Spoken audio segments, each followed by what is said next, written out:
Okay. So, where are you at the moment? Currently, I'm in Russia, in Moscow.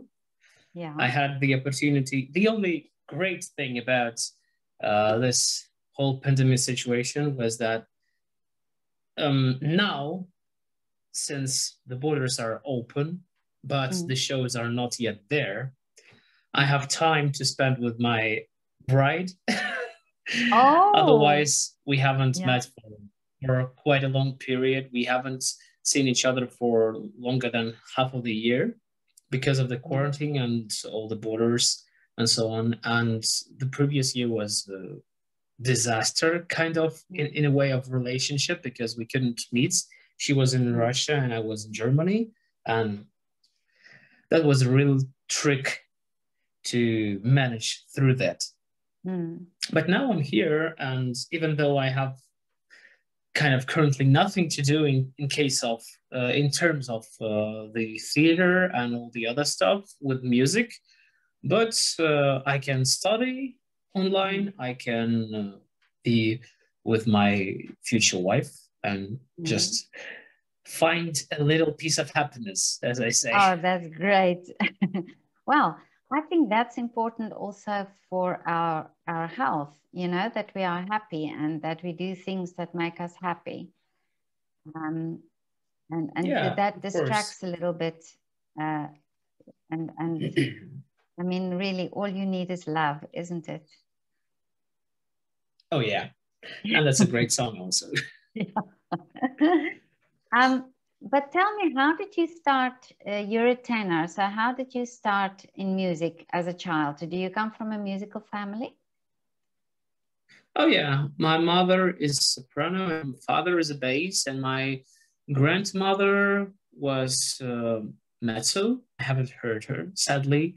My mother used to say that there was one good recording of her at the tape, but we couldn't find it because, because of all the moving from flat to flat, and they probably lost it or something like that.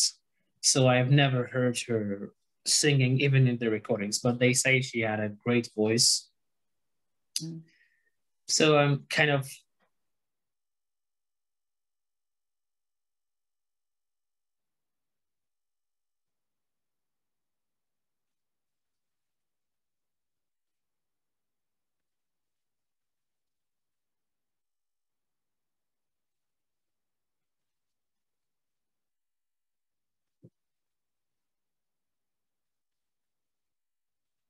Sorry, you disappeared now.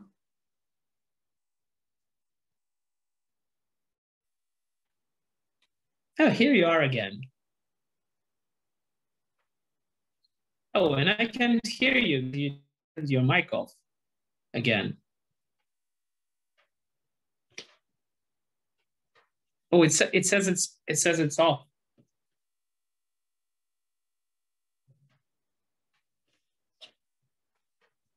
Okay.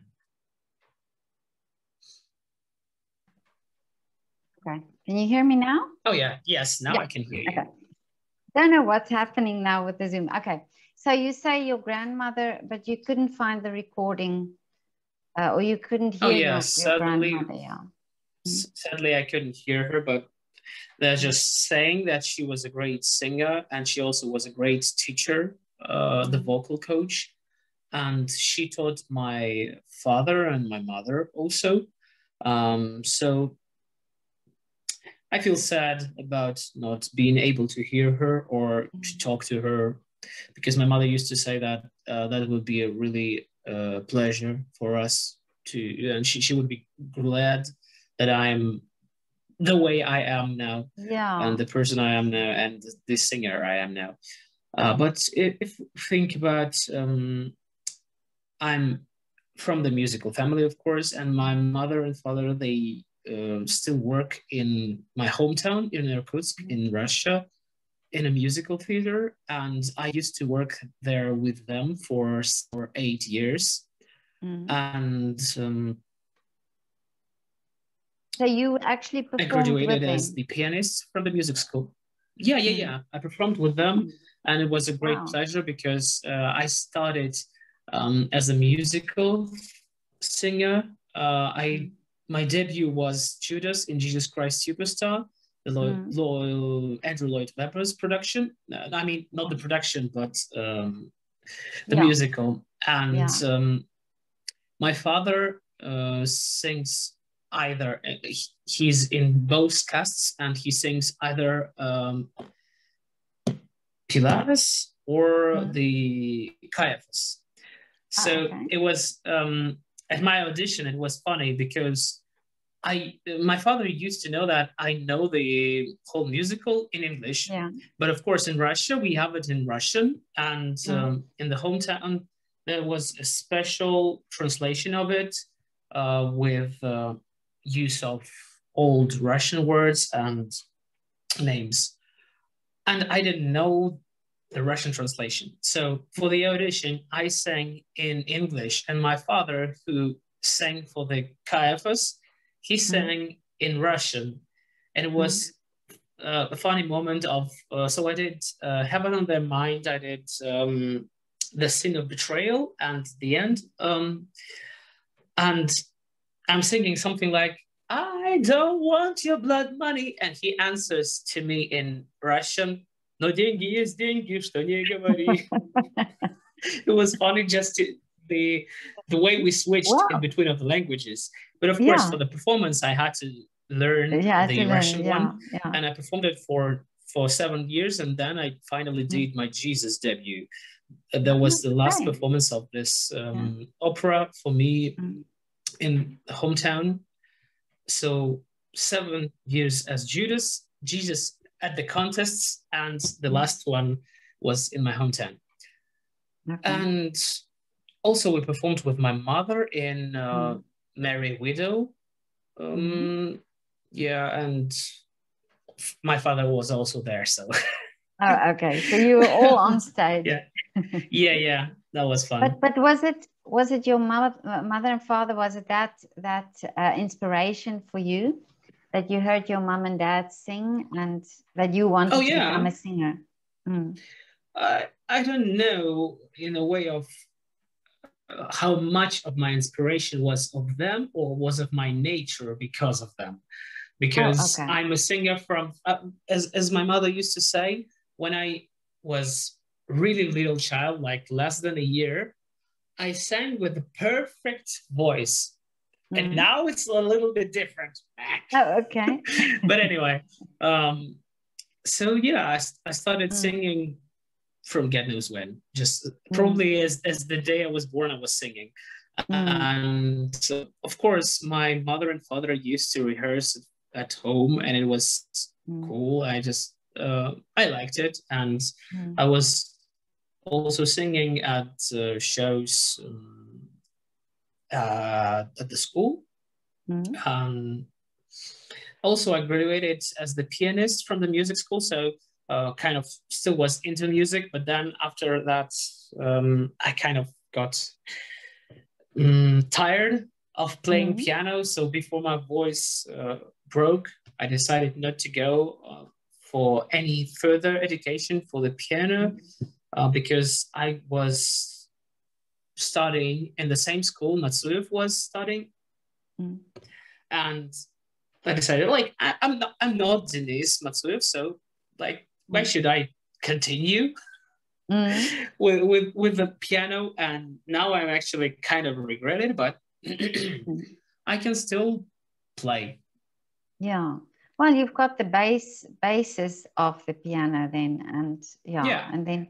But when did it set in with you that, or this decision? Now I want to make this my career and be a professional singer. Oh, probably I realized that even though I turned from music by going into linguistic university to study Chinese and English, and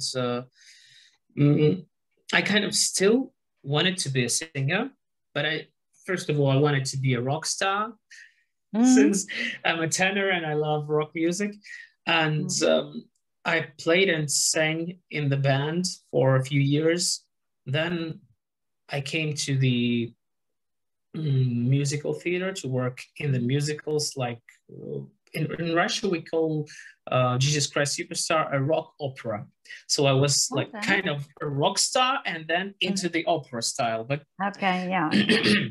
and while doing a lot of stuff like that, I just understood that I still cannot live without music. It's inside of me. So I decided to go into the opera because I kind of realized that I can do it. Because before that, I thought about just singing pop songs, rock music, maybe jazz. But then suddenly I realized, like, I can do opera, so why not? And I remember the first musical competition I won, it was in 2016, and I've already started to study opera at 2015. And at the end, some of the jury members comes to me saying, "Oh, well, you're a perfect musical singer. So what do you plan on doing next?" And I'm like, "I want to go into opera." And he's like, "What? Why?" Like, there is a lot of people like you in the opera, but none of that singing in the musical. So you should stay here. Then a year after that, I win the competition for the opera style, and I say I come from musicals, and he's like, "No, you shouldn't perform musicals. Like, there's a lot of people like you in musicals, but not in the opera." I'm like, what the hell are you talking about? Like, but it was funny. Yeah, it was funny. Everybody wants me kind of if I'm performing musical, they want me to perform musicals because they see the way I can do it. But it's just the matter of probably self reflection or self kind of the way I see myself is the way of the opera now. And I'm really glad that since I moved to Berlin to work in Deutsche Oper, I almost haven't performed any pop songs or musicals. I still kind of miss this type of music because I love it. But in the way of my vocals, of course, it's better that I'm performing only opera or everything that is opera stylized. So yeah, I kind of like it the way it is. Yeah, because there's a different style of singing when you sing musicals and opera. But and now during lockdown, where were you most of the time? Were you in Berlin? From mostly March? Yes, yes, especially when this first quarantine happened. Well, we were kind of surprised, especially because I supposed to had 6 new parts during the end of the season of 2019. Yeah. And so that was a problem of just doing nothing, staying at home, having nobody to talk to because I was in Berlin alone. And especially because I was stupid enough not to listen to the local news. So I didn't know that I can actually walk outside. So I was staying for the whole month of when the lockdown started. I've been told from people from the theater, they said, okay, there's a lockdown, like gyms are closed, theaters are closed, museums, everything is closed. Kind of you need to stay at home and be as kind of not as silent, but you're kind of just supposed to stay there and just not look around. Only if you need to go to the hospital or if you need to go to buy some food or something like you need. So I'm staying at home for the whole month, walking outside once a week to buy some food. Oh, okay. and then so I need to switch the flat, so I have to go and kind of look for the how my next flat looks like. So I go there and I'm so happy. I kind of walking, it's spring, everything is like blooming. And I'm talking to a guy who's kind of invited me to see the flat. Yeah. I'm like, I'm so glad that now I have the official reason to walk outside. And he's like, but you don't need an official reason to walk outside. Like, what? You tell me I could have walked for the whole month before? Yeah. Oh my gosh. But anyway, it was a good time of just staying at home and just sometimes exercising with the vocals, which I didn't do for quite often because usually you don't have time. But you can learn everything kind of in a balanced way, not in the rushing way as I usually do. But of course, when I started, I needed to go to France to perform the previously unknown opera. I mean, unknown to me. And instead of learning it for 6 months before, I decided to learn it on the last 2 weeks, as I usually do.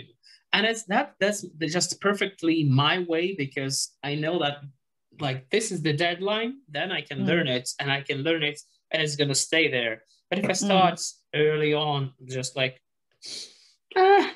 it's somewhere in a few years, I have no kind of no rush to do it, so I have no passion to do it.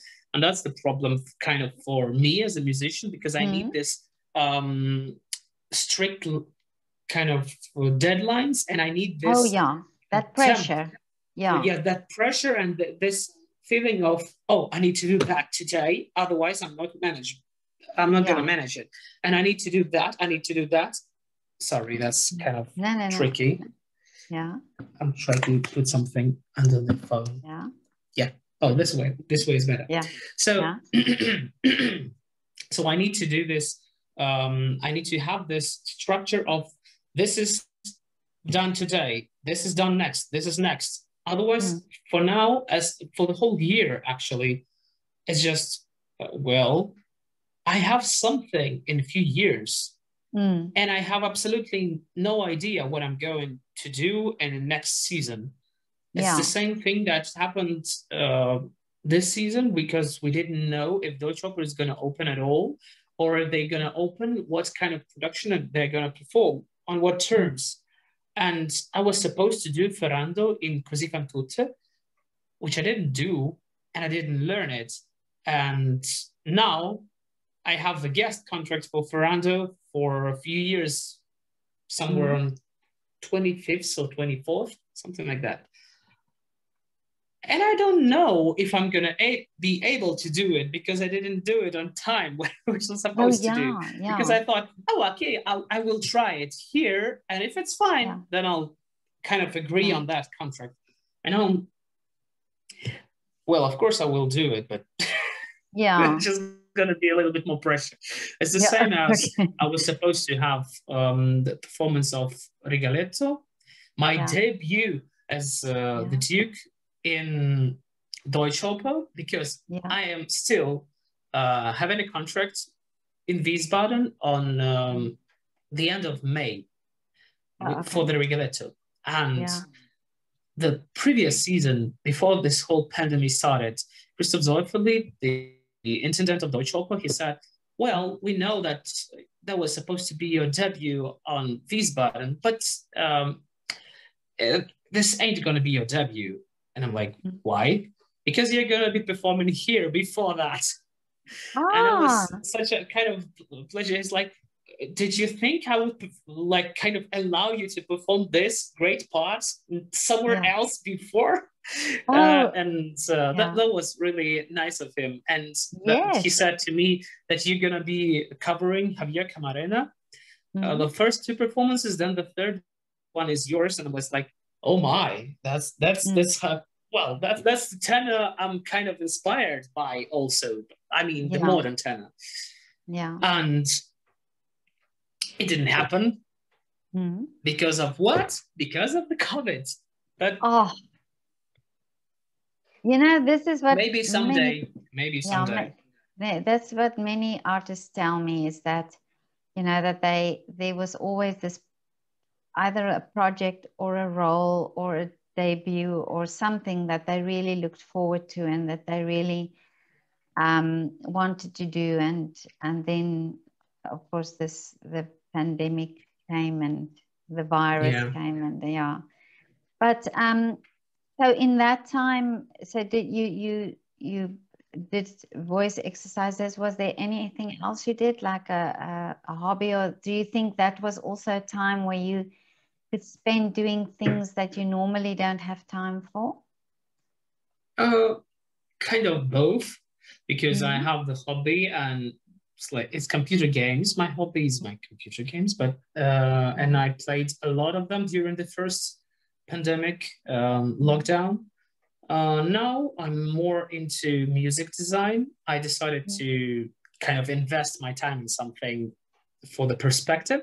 So I decided to study the sound design to be a musical producer. So I'm learning how to work with the music, how to create it, how to record voice, how to do all this stuff. And it was just yesterday I bought myself a microphone and a audio card and all this audio interface. So maybe when I go back to Berlin, I can set it up and do everything as I was planned to do. But still, it's kind of because of this pandemic also, I was supposed to have, for example, in France, there was a great contract with great production with me singing the role of the fisherman by standing in the orchestra pit, which is at the same moment a pool with water, and me manipulating the puppet of this fisherman and standing in the water and singing and manipulating the puppet. It was such a wonderful piece. And sadly, it was cancelled at the night of pre-general rehearsal. So we already spent a month doing everything there, and it was cancelled because French government didn't allow it, because originally the theater thought that maybe on February on the end of January they would open. No, they said they're not open, but maybe they would open for the February. And for the February also they didn't open, so we had to go back to where we came from.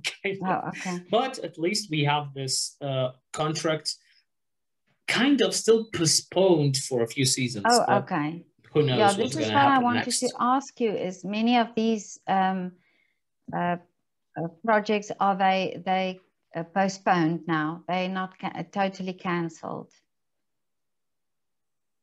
Well, for me, only one of them is kind of postponed. This is the French contract. For what happened was supposed to happen in Deutsche Oper, I'm not sure. Some of it is postponed because I definitely know that I'm going to perform Traviata there because it's kind of one of the regular shows there.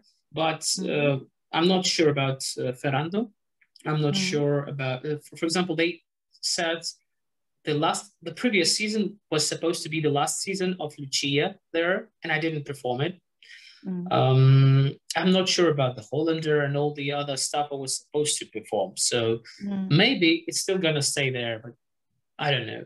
And one of the contracts, for example, in Wiesbaden, I had the contract for La Bohème. And it was a contract for 3 performances, but we performed only 2, and the third one was cancelled because of another lockdown. But it was a great production. It was fun to do. But the funniest moment was that we had to perform the second show with the masks on. That was kind of an adventure because I came from Berlin to Wiesbaden the night of the performance, and we are already dressed up, like with the makeup on, warmed up. The audience is already in the hall. 5 minutes before the show comes the intendant saying, sadly, the results for the PCR tests, for half of the chorus didn't arrive on time. Mm-hmm. We know that probably since they are tested every 3 days, so yeah, they were tested twice a week. So the previous tests, they were all tested negative. And they've been tested the day before the show, but sadly the results, which were supposed to arrive before I think 2 or 3 p.m., they didn't arrive on 7:30, still weren't there. And the internet said, well, you're going to be paid because that's the kind of extra measure of, but it's either we cancel the show and I just go to the audience and say, sadly, we cannot perform, or we do the show totally with the masks. So the chorus with the masks, soloists with the mask, everybody. Well, most of the soloists said, well, the audience is already there. We haven't performed anything except for the first opening night. We haven't performed anything for half of the year. So we're kind of charged to do it. So let's do it. Oh, so, wow. Yeah. Of course, it was the strangest show ever because somewhere in the middle of the first act, I realized that I play a lot with my face because I have a lot of small reactions and a lot of different stuff. And suddenly I understand that, well, people cannot see anything except for my eyes. So it doesn't matter if I kind of still smile with my eyes, but you cannot get what I'm doing. So that, and the mask was always either going up or going down. In the middle of the show, I realized that because of the mask, I'm singing technically wrong some of the places because I cannot open my mouth as it's supposed to be open because of the mask. It's because I don't want it to go kind of off my face. Yeah. And also I know that in this show I did twice. I did take off my mask for the high notes because we have a lot of air pressure and because we have to breathe in a lot of air in a short period. So it was kind of Mimi is sitting in front of me, facing audience, and also standing for the audience. It was something like La Esperanza. Like that. That was just because I know that for that high C sometimes I kind of feel like I can come a little bit of conscious. So I'm trying to take as much air as I can afterwards because so that I'm just not falling down or whatever. So the thing I had to do. But for the other show, we have for the whole other times, everybody was with the masks and it was still fine. The audience said everything sounded still great, even though it was less loud as it usually is. Yeah, that's why also, you don't think of it that way, but there's so many technical things for you as singers that can disrupt what you're doing. Because I also thought sometimes, I worked for a while at the Staatsoper, and I thought many times of the singers, the soloists, if something is, if you've got your costume on and something is not 100% right from the costume side, of course it will distract you from what you're doing. Or let me put it this way. I would think that everything that could possibly be 100% should be, so that whenever you sing, that there's no distraction, even if it's underwear or if it's just a pin or just something around you. And I always thought of that, that there's so many things you have to think about when you're on the stage and interacting with other singers as well. And then you know, there's a table and you have to pick up a pen or a whatever, and you have to think of that, and you have to move and you have to sing. It's I think it's incredible what you do, really. Yeah, I'm kind of also inspired by all the people I work with and the people I watch at the live streams of the shows. It just sometimes I remember that one of the tenors, I think it was Vittorio Grigolo, who did L'Elisir d'Amore with a Metropolitan, I guess. And he was dancing at one of the scenes, singing and dancing with some modern kind of dance, which was kind of totally not on the rhythm, but it was so cool. I kind of got, I don't even know how to say it in Russian. Yeah. But, okay.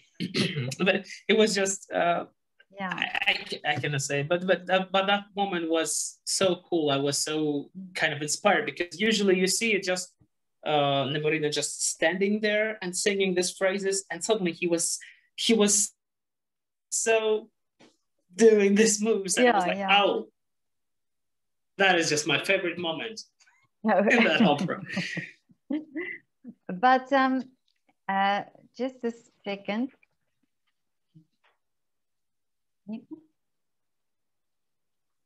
This my dog is there. She's crying.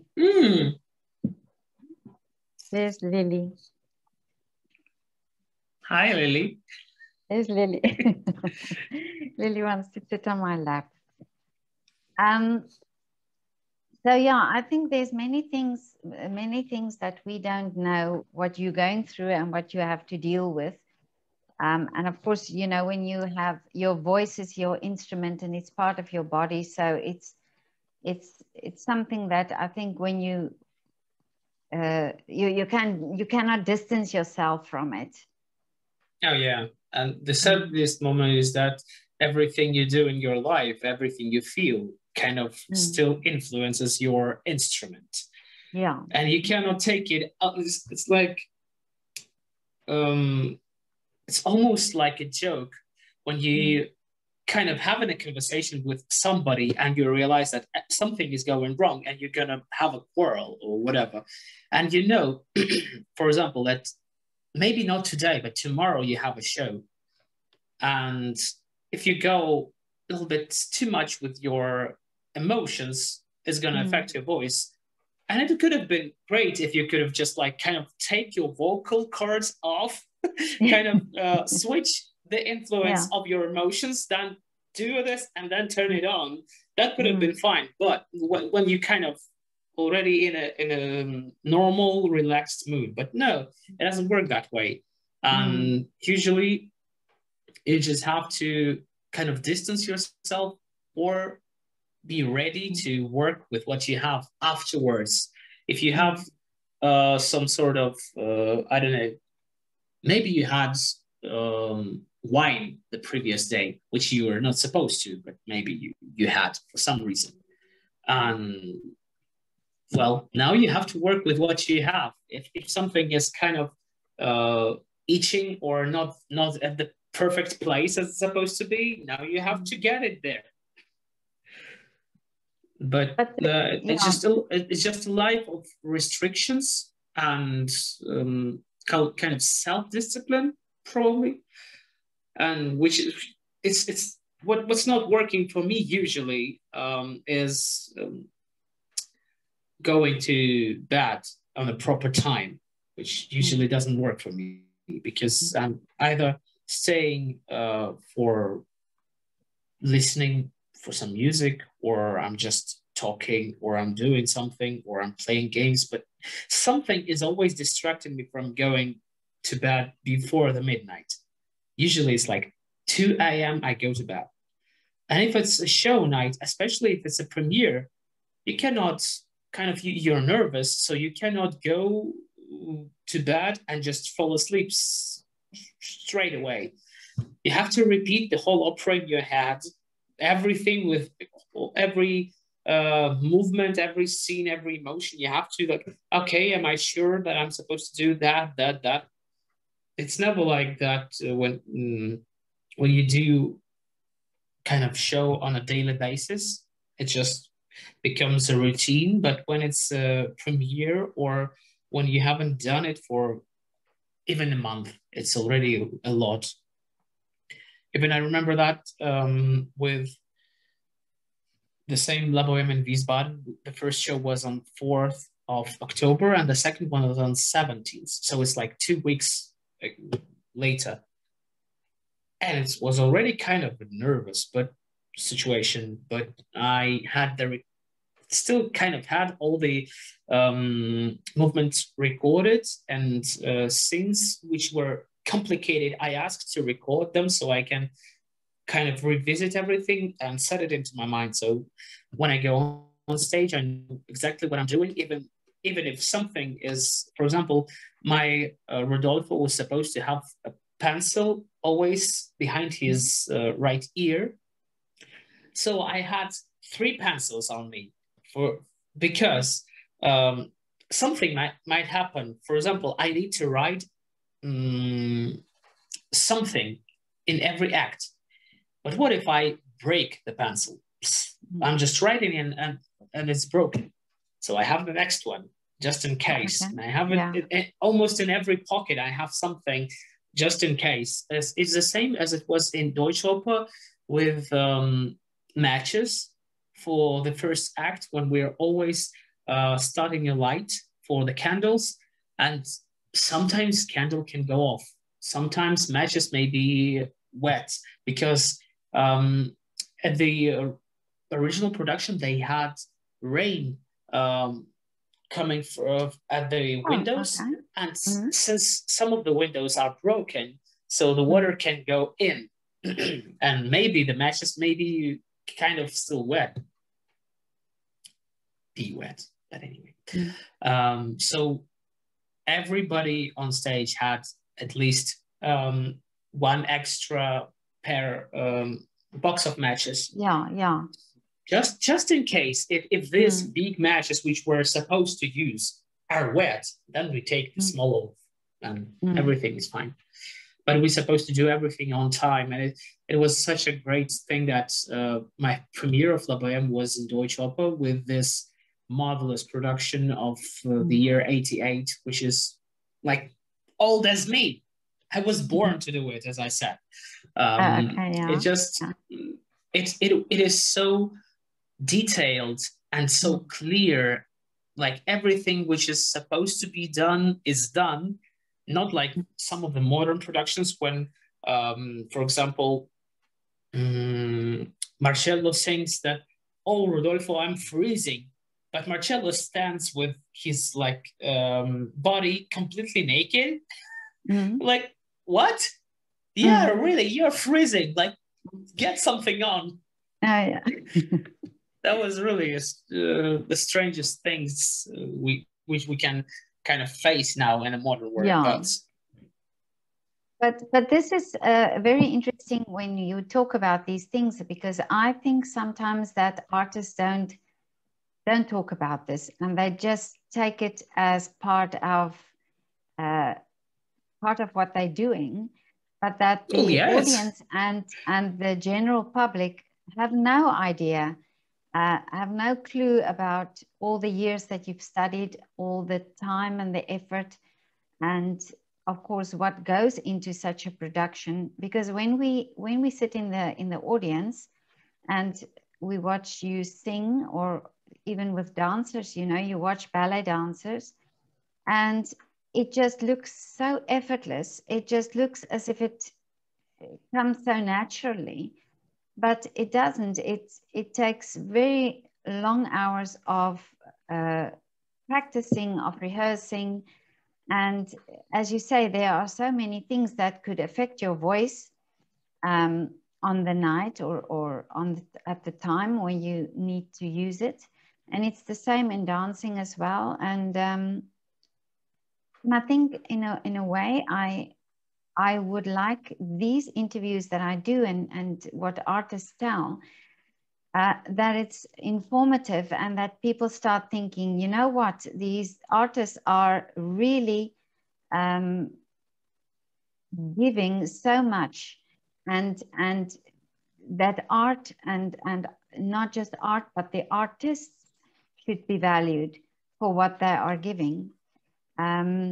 Because you are giving us a very high standard of art, you know, and that's always the aim. That's always the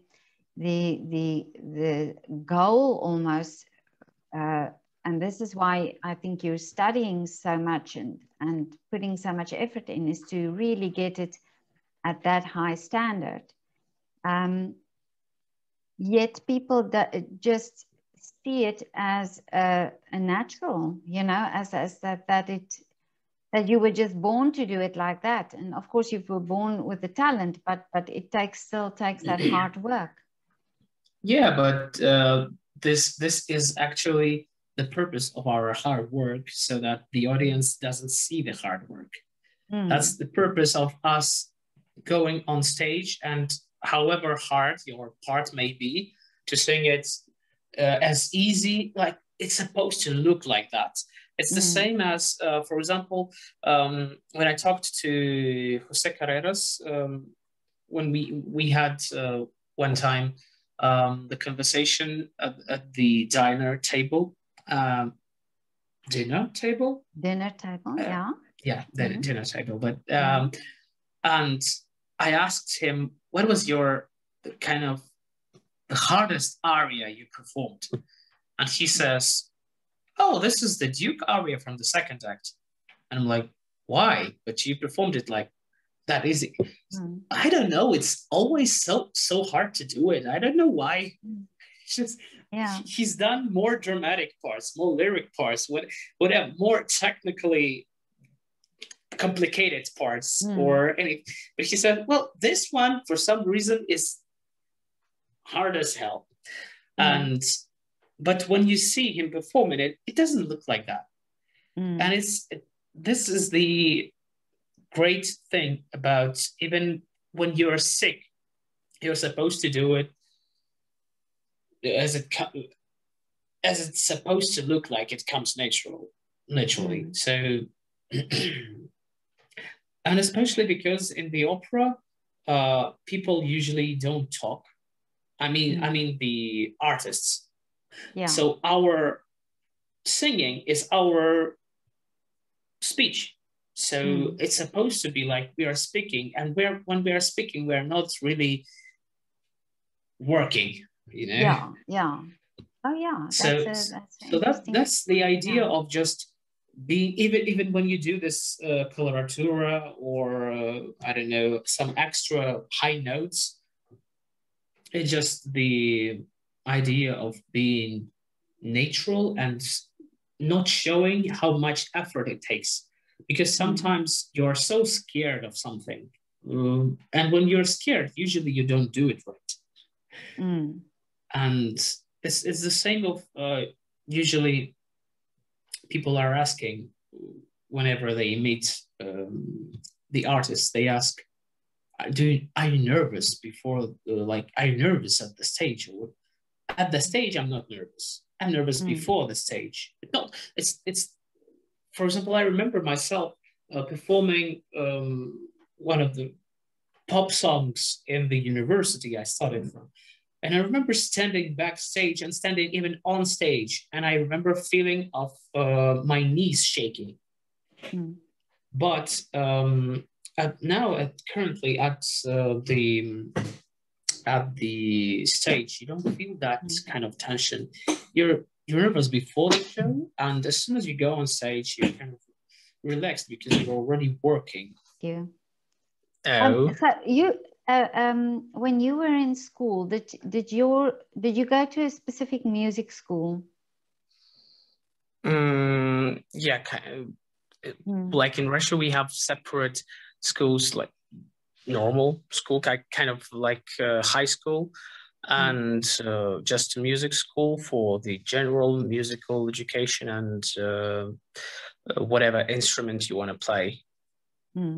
So yeah, it's a separate school. Because I'm thinking that that in education, that if children are educated in art as well as alongside maths and science, if people would be more inclined to value art, and also the fact that if you look in a physical sense, that the brain is developed in a different way when you start doing music and start doing art, and that we could give that to our children as well, that we give them that opportunity as well, just to have that experience, not necessarily to become musicians or to become artists, but just to have that experience. Well, eventually, I think that even though in Russian schools, sometimes we have this kind of music, not the lessons, but it just doesn't give that kind of deep sense of what music is, because usually it just, you go there, you sing some of the songs, I don't know, maybe something patriotic, maybe something folk or whatever, but it's never the way that they show how much effort you're supposed to put in to master something. It's like the rule of 10,000 hours, I think. If you put 10,000 hours in something, you're a master of that, probably. If you're investing and you're trying to reach something.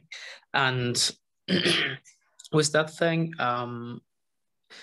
I think maybe if in schools they were also showed and taught, not only the piano lessons, but something, just like you can play piano quite well in a year, but to master it, to do the professional concertos, you have to invest a lot of time, a lot of training, a lot of everyday training. Because I remember when I been in music school, I had to play piano sometimes for 6-7 hours a day. I mean, not school is not included, so it's like I stay at home and I play piano just to do the exercises, the training. And now, for example, 10 years later, 10 years without practicing, I cannot do half of what I used to do. So, and I'm not even sure that I can, even if I invest that amount of time again, that I can bring it back, because there's a real big gap in between. And I don't know, muscles are not that flexible anymore or whatever. It's the same probably with ballet dancers. It's the same with, for example, like bodybuilders or this heavy lifters. If I don't know, I think everybody can say that to build the body like that is work. It's a hard work. It's a training. It's lifestyle. It's diet. The things they cannot do or can do. A lot of cardio. A lot of I don't know, some special things they're supposed to do to build that body. The way they are performing at the competitions, the way they are preparing for the competitions and all this stuff. And it's the same thing for the musicians, because also you prepare a lot of stuff. Even though, for example, you know perfectly how to play piano technically. It's the same thing as the bodybuilder or weightlifter. He knows how to lift the weight technically correct. But that doesn't mean that he can take, I don't know, twice as big weight and do it at this like easily. no, it's still going to take some time to gain the weights and to get to that top level of muscle quality or whatever. It's the same with the musicians, the same with ballet dancers, the same with conductors, with everybody in art. It's the same with painters.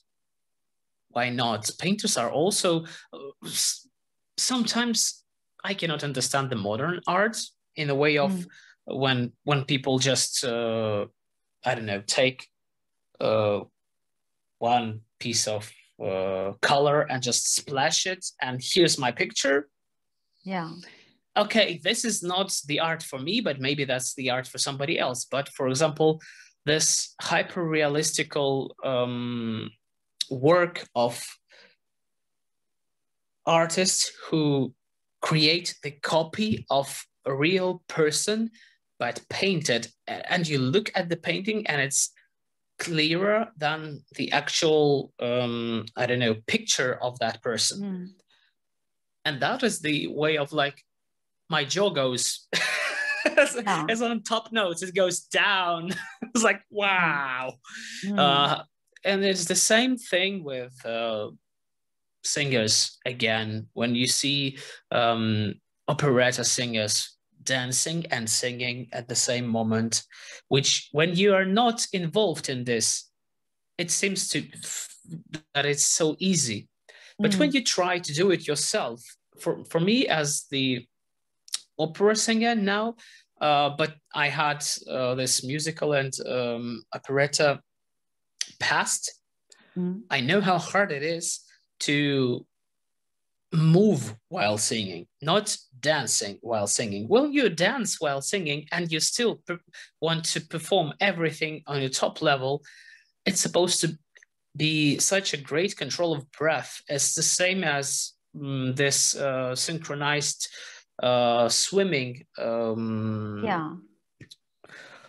Because you have to control your breathing, you have to control your body, you have to control what you're saying. Still try not to forget your words, not to forget where to move, what leg to move, which leg to swing or whatever. And I think maybe if in schools, maybe if they start having more complex lessons for what music really is, maybe that's going to help. And maybe if they are explained, children are explained what actual effort is supposed to be put into art, and maybe they would understand how hard it is to perform at that level. But also during this age of internet and all this home recording studios and everything, but everything is so easy to create and to do. Like modern Russian pop artists are really not the one who I would set as an example of a good quality of really kind of thoughtful production, because it's just like you play the one note, you sing something, maybe not even clear, and that's a hit. But just the way it is now. I think it's the same if you think of it, if you think of the maths, the standard of maths, for example, that children do. And if you think that music and art is always a side subject, or in some schools you could choose, you can make a choice and you can do art as your main subject when you're older. But actually the research has been done that it's actually when you are young that the development of that's crucial for the development of the brain. By doing music or dancing, even dancing, the movement of the body, the coordination and all of that. So in actual fact, the schools have it the wrong way around, to let children at the age of say 13 decide now I want to go into a music career, because it's really very important that is needed at a young age. So if children enter school, then art in the different disciplines should be part of the education. But I can think even the theory of music, that is also important. And I think the theory of music is also connected in a way with maths, isn't it? Kind of, yes. Because you still have the octaves, you have strict intervals, which are always kind of, you have to think, okay, this is 3 tones, and this is 3.5 tones, and it's, yes, it's really kind of like a math. Even the classical music, the melodic one, not the one from Berg or whomever, the followers of his, it's just this is not my type of music, but I can understand the beauty of this also, because this mathematic and this structure is also intriguing, at least. But you have to also invest time to understand what is it like that. Because when you listen to classical music, for example, the Mozart, Verdi, Puccini, that type of period, that age, and then suddenly you switch to Berg or Schoenberg, and this is not music even. But when you see, when you invest your time, you understand why everything, especially when you open this course and you understand, okay, this is the music which is done by the rules of math. And then you invest into it, and then you start to understand what is so cool about it. It was the same with me when I did in France the Stravinsky opera Rossignol. And before that, there are some of the short pieces, and one of them is called Renard, the Fox. And the rhythm and the tempo is always changing when the fox and the rooster sing. It's always changing, and it's so nice to understand what goes from what and why it is like that. And it's just, when you hear this and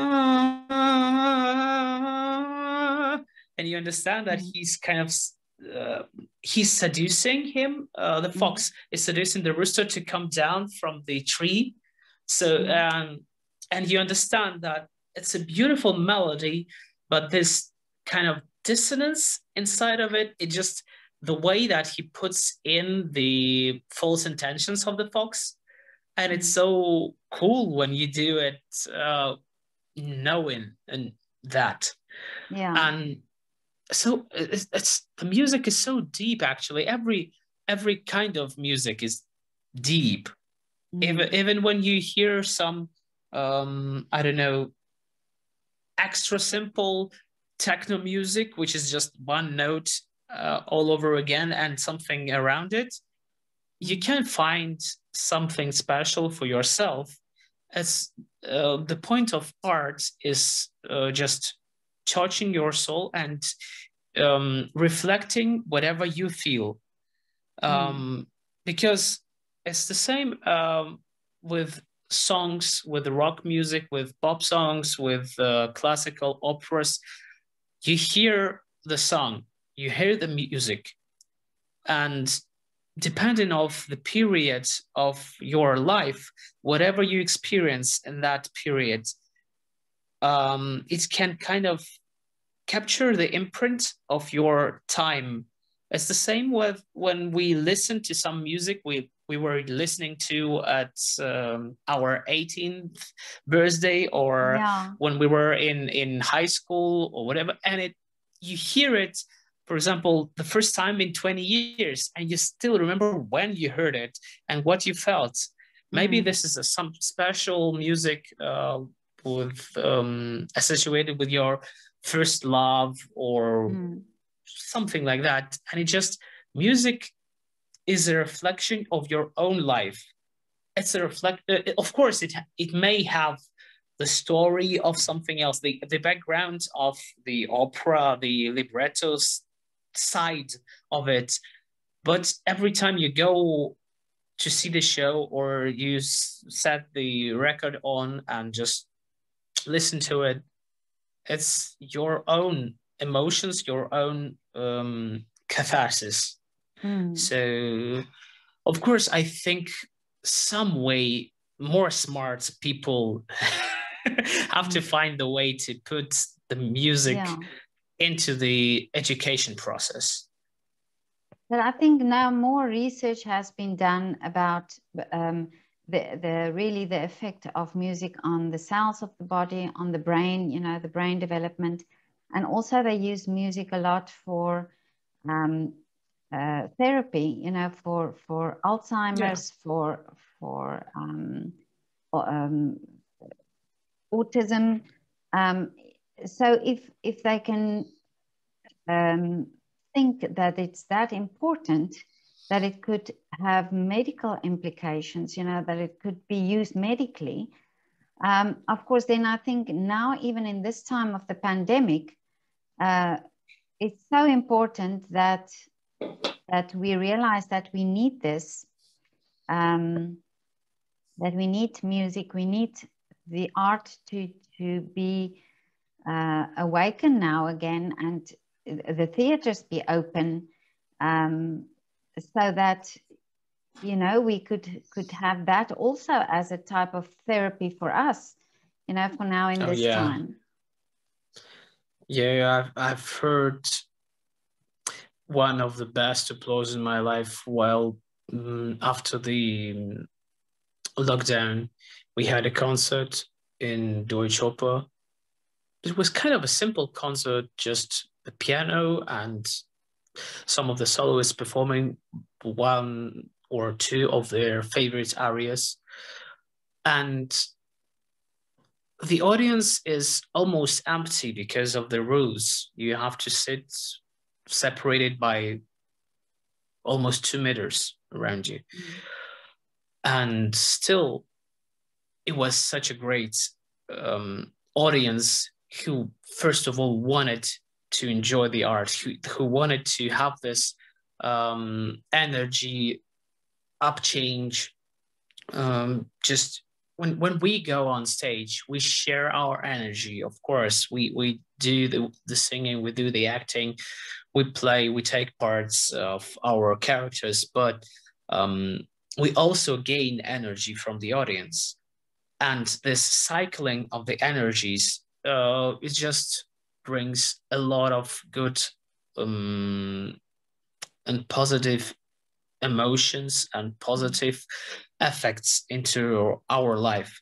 It's just when you go after the good show, even no matter maybe your character is dead in the end, whatever. But for example, in the same poem I'm always mentioning, Mimi dies. The character, my character, the Rodolfo, is in ruin. Everything is sad, bad, but after that show, if it's done in a normal, nothing extraordinary bad happened, whatever.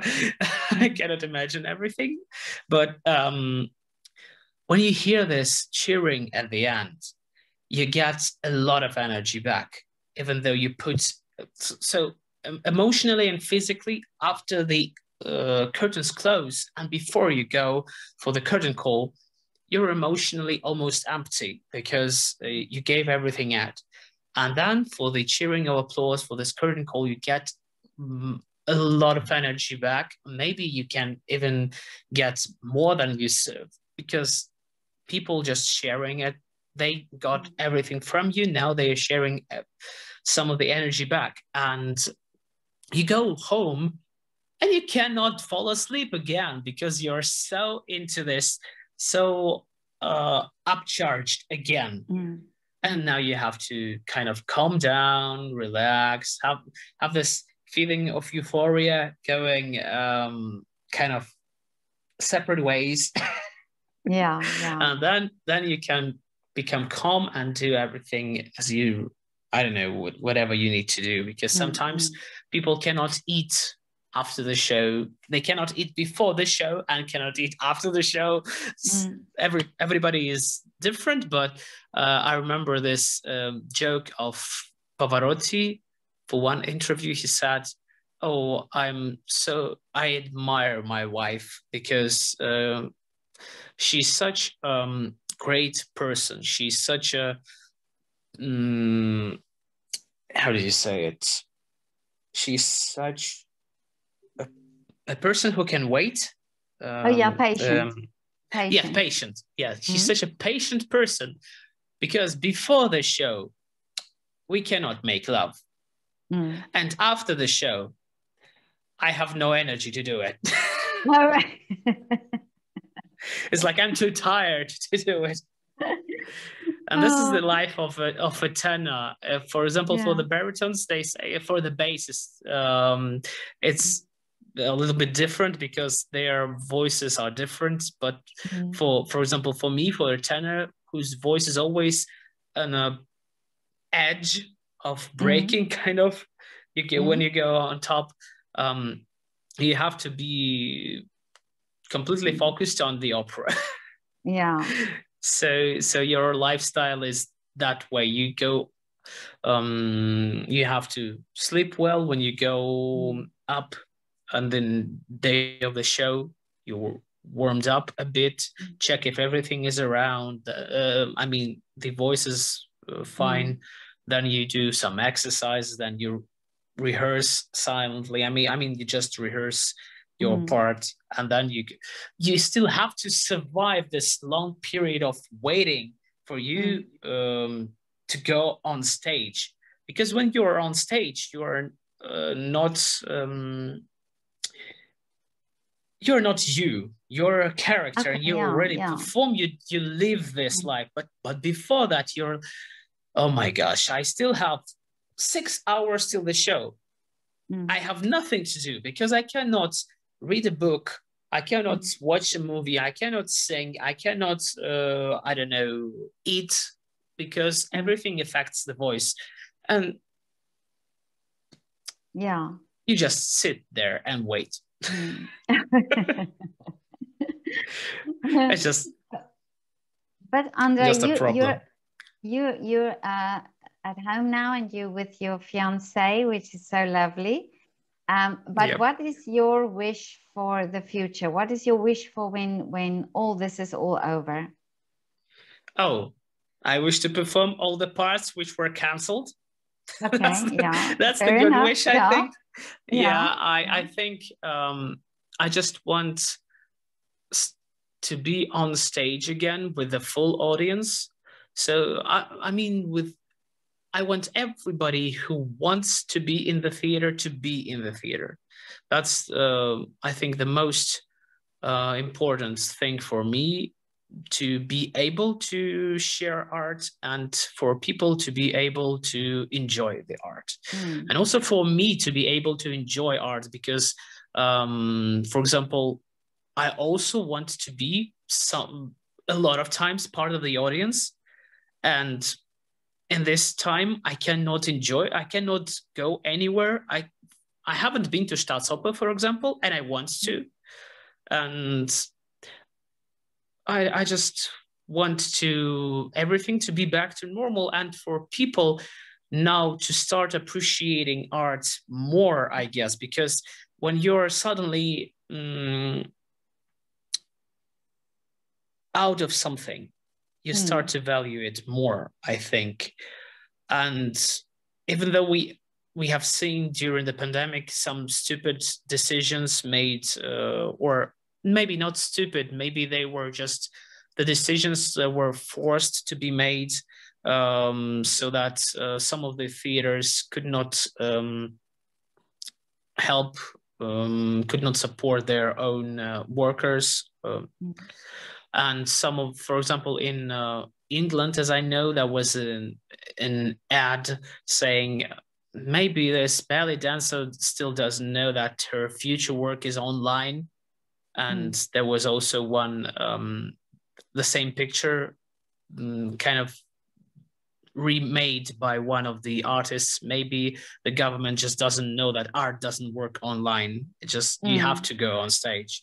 And yeah, it's so sad when you cannot go anywhere. For my life is kind of simple. It's just art. I mean, my own training for singing, my studying or performing. Of course, that's the big part of my life. But also, it's music. Every aspect of music, and it's going somewhere to see something. And as gym, maybe computer games, maybe it's also. By the way, computer games is also an art, as the cinema, which is also, when you think of previous year, some of the premieres, most of the premieres for the cinemas were cancelled, and some of the productions, ongoing cinema productions were postponed or cancelled or something like that. And nobody's saying that, okay, who gives a damn about movies? Everybody wants something to see. Like, everybody wants to sit on their couch and watch something, right? Yeah. And if you think of the cinema as an art, then why don't like the art, which is supposed to be ongoing all the time, then why don't you think about the theaters, which is the original art? Exactly. The cinema came from the theaters. So if you think that a cinema is good enough to be saved, then the theater is greater. Yeah. So it deserved. I totally agree. Yeah. Many actors who have done many films and television series, I've always heard in interviews that they say, you know, they love going back to the stage. They love to perform on stage. And I think it's that magic between audience and performer that you don't get anywhere else, you know, that exchange of energy. And I think this is what makes the theater so valuable for us, that feeling, you know, that experience of going. Yeah. And also the impression that everything, even though the script is usually fixed, but something is always different. Today, the notes was especially long. I don't know. Today the tempos were different, or the singer was especially good or especially bad. I don't know. So, different things happen. So, or maybe today the fight was different on stage, or something. Every little detail you may not notice on the first on your first going. You may see it on the second glance or the next time. Because I know people who go into opera for the same productions all over again because they love the music, but they could have, I don't know, bought the recording and just listened to the music. But it's always going to be the same, that the singer is always going to do the same note, hold it for the same time, with the same emotions. Everything is going to be same. But when you have the live performance, today it's just a different inspiration. So it's a different opera every day, and it's a different. It's not only about opera; it's about the dramatic storytelling and everything. It's just it's when a grandmother tells a story to a grandchild, the same story all over again can be different. Yes, so exactly. it's You just described it so beautifully. Yeah. I've never thought of that, but that's so true. Yeah. So yeah, I think people just need a theater, and the theater needs people. Yeah. No, because you're exactly right. Besides the, I mean, if you take people away from the theater is just a building. So what's the point? Maybe it's a beautiful building, okay, but yeah, no, I totally agree. But Andre, it was so lovely to talk to you. And it was so lovely to talk to you too. Yeah, and I'm really glad you are with your fiance, and I hope that you will be together now when you go back to Berlin. Well, I'm supposed to go back at the end of March, probably. Okay. We still hope that in Deutsche Oper that will open, and will open with the performances, and maybe I'll take some part of them. But I don't know. But at least now in Russia, the theaters are open. So I can go at least to watch something. And for example, my friends in Moscow, I have some of the great tenors performing these days, and I will go and listen to them live finally, not only while being on stage with them, but being in the audience, and that would be cool. Yeah, I can enjoy somebody else's work, because usually when you're on stage, you only hear him performing here, and I want to hear him from there. And it's so nice.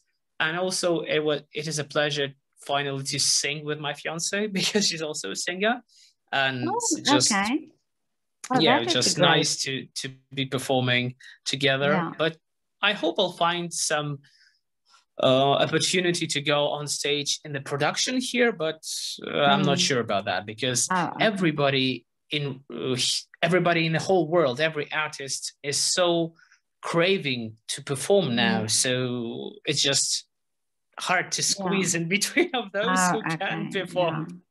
Yeah. Oh, that's understandable. Yeah. But whenever you come to Vienna, will you write to me so that we can meet in person? Yeah, that would be great. And I would love to meet your fiance as well. Thank you. And I actually think I'm going to be in Vienna somewhere in the beginning of the next season, because I'm supposed to perform Rodolfo in Graz. So I'll pass through the Vienna, and it's easier. I can go from Graz to Vienna to meet you easily. That would be great. So yes, we can have a lovely coffee together. Yes. Oh yeah. And you can come for the premiere. Yes. That would be nice. Oh, that would be lovely. Yeah. Graz is not too far from us. So. Yeah, just like hour and a half or 2 hours. Andre, thank you so much. Have a lovely evening. Thank you. And it was lovely to talk to you. Okay. Bye. See ya. Bye. Bye.